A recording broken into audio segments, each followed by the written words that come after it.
Hello friends, this is Tisha from Meadows and Mortar by Tisha, and today we are going to be restoring this old buffet. So I actually acquired this from a friend's mother, and whenever she gave it to me, she told me that she didn't really care what I did with it. So I wasn't really sure. I wanted to paint it. I'm not a fan of tiger oak. Gasp. I know everybody hates me for that, but I'm just typically not a fan of tiger oak. But it is what it is. So I saw it and I was like, it's in really good shape. I know that there are some people out there that really like that tiger oak, that quarter sawn oak. So I decided to just give it a good refresh. So I took some of that Jasco, I think it's called Peel and Mask, but I put that over top of the glass part. So I could have taped it off, but I couldn't find any tape. And normally whenever I'm painting, I just paint right over top of the mirror and then I scrape it off, but I decided to use this where I was using the stain. But you can see there are some gouges in there, but they're not super deep and it's not in really rough shape. So I just took a 120 grit sandpaper and then I go over top of the whole buffet. Now I'm not wanting to, really get down and in there and destroy this finish that's already on it. I'm just kind of wanting to give it a nice little scuff sand to just smooth everything out. Now I'm using my Surf Prep sander and it has those squishy pads on it so that it can conform to the curves of this piece a little bit better, and it also has that rectangle shape on it so it's easier for me to get into corners and stuff. And I don't have mine hooked up to the vacuum, but there is a vacuum attachment that you can hook to it and it collects all of the dust. My filter needed cleaned and I just hadn't cleaned it yet, so I didn't turn it on this time. So after I got it scuff sanded, you can see I just come in with some water and then I come in again with some denatured alcohol just to see what my surface looks like, to see what I need to do from here. So I decided that I was just going to make a toner. So I used 1 part Paint Couture Glaze and I used Dyke Brown with just a smidge of black to darken it up, 1 part water, and 3 parts of Paint Couture Gloss Topcoat. Now if you don't want a shinier sheen on it, then you can use a satin or even a flat for this, but I thought that the gloss would work nicely with this particular piece. So you just mix that all up really well. You can see I just put it in that little container back there, and then I get some 4/0 steel wool. So 4 zeros of the steel wool, and that's the really fine steel wool.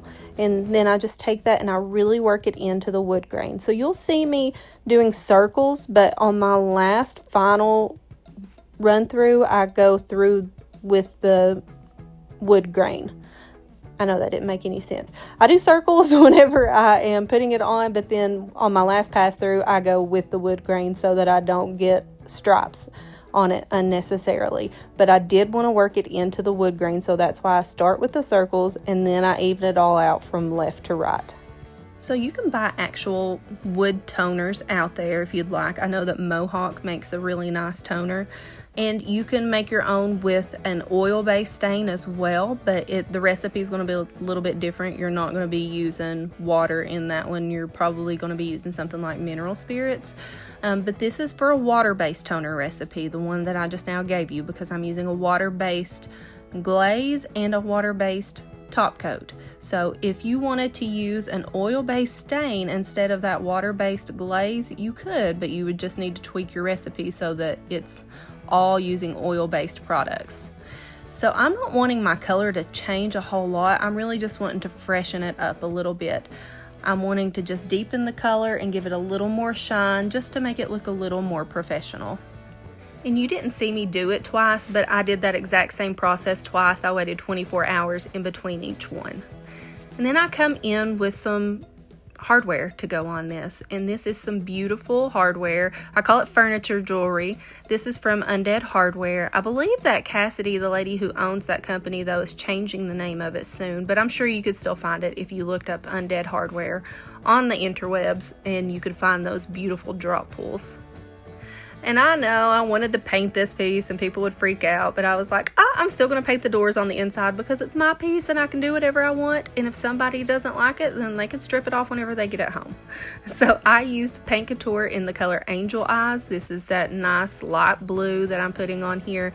And I just go over it all with 2 coats. I'm using a nice synthetic brush. I'm using a Klingon brush here. They have nice soft bristles. It's going to help this even out really well. It's going to be very pretty and smooth once it all evens out.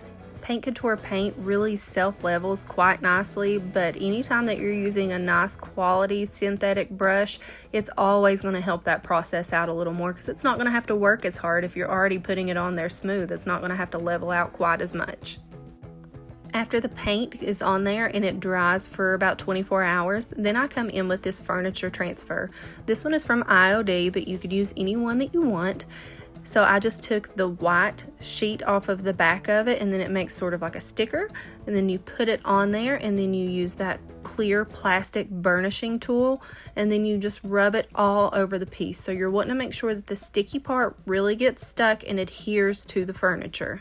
Then once it's all adhered, then you take the clear part and then you just pull it back so you can see that the image is getting transferred to the furniture, and I'm just pulling the plastic piece off. And if you would like to make your own wood toner using Paint Couture Paint products, or if you'd just like to buy some Paint Couture Paint, then I will put a link in the description box and it will send you straight there, and it won't be any extra cost to you. It'll just let Paint Couture know that you watched my video and that's what made you decide to try their products. And I would not endorse any products that I don't like and any products that I don't use, but I use Paint Couture products at least every other day.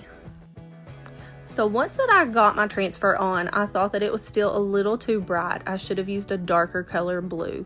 So instead of sealing my transfer in with a top coat, I decided to seal it with wax. So I'm using Annie Sloan's dark wax for this, and this is just going to deepen my color a little bit. It's going to richen it, but it's also going to seal in that transfer.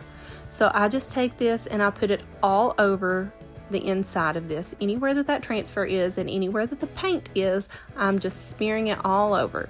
And then I come in with a clean cloth and I just buff it all out. So you can see that deepened the color a little bit, but I still wanted it to be a little deeper around the edges of it. So then I come in with Annie Sloan's black wax and I just smudge it around the edges of it. And this is just going to give me a nice little vignette look. So you're still going to get that pop of color whenever you open up this door, and it's still going to be fun and funky in there, but I feel like it goes with this theme of the transfer goes with this piece fairly well, and I feel like just grunging it up with those dark waxes is really going to make it feel more authentic. It's not going to look so stark whenever you open up those doors. And you guys are probably going to think I'm crazy for this, but anytime that I have a claw foot piece, I always paint its toenails. I don't know why, I just do. I think it's fun, and it's one of those things. Sometimes I paint them funky colors, but in this case, I just decided to paint it with Paint Couture's Glaze, and it's just deepening up the color a little bit. And you wouldn't know it unless you were looking at it, but it just makes me smile, and I giggle every time I look at it, and I just love it. So I come in with that Paint Couture Glaze, and I just paint its tiny little toenails. And of course, that's not something that you have to do, but I just enjoy doing it and it makes me smile, and I think that it would probably make some of my clients smile. But after that, I'm going to show you how you peel off that Jasco stuff. So you just grab a corner of it and then you just get it in a big sheet and it all just pulls off like a big piece of plastic. So any of that stain that I got on the mirror, it just pulls right off of there. If I had painted it, the paint would just peel right off of it too. Like I said, I don't use this stuff often, just if I'm staining typically, because if I paint, I just use a razor blade to pull it off, but stain's a little bit harder to get off. I feel like it just smears around, so I just prefer to do that. So the insides of these drawers, and what you don't see is the drawer glides. I put Wise Owl furniture salve, and that just makes it smell nice and it makes it all glide nicer, and it just refreshes that wood on the inside of it, because I want to make sure that even if I do a piece on the outside, I want to make sure that the inside is equally as nice. But here is the final product, and I think that it turned out so pretty. The richness of the color is just beautiful, and all it took was that toner, and you can make your own toner if you'd like. And if you would like to stick around and see any more furniture videos or home decor videos, then just follow my channel. Have you subscribed yet? If not, you need to do that, because I am a good time. I mean, my husband doesn't always think so, but I think that I'm pretty cool. So I would love for you guys to hang out with me a little more. So just hit that subscribe button, follow the channel, leave a comment down below. If there's something that you've learned, let me know. If there's something that you think that I should have done different, let me know, because we're here to learn together, guys. So I can't wait to see you all next time. Thanks so much.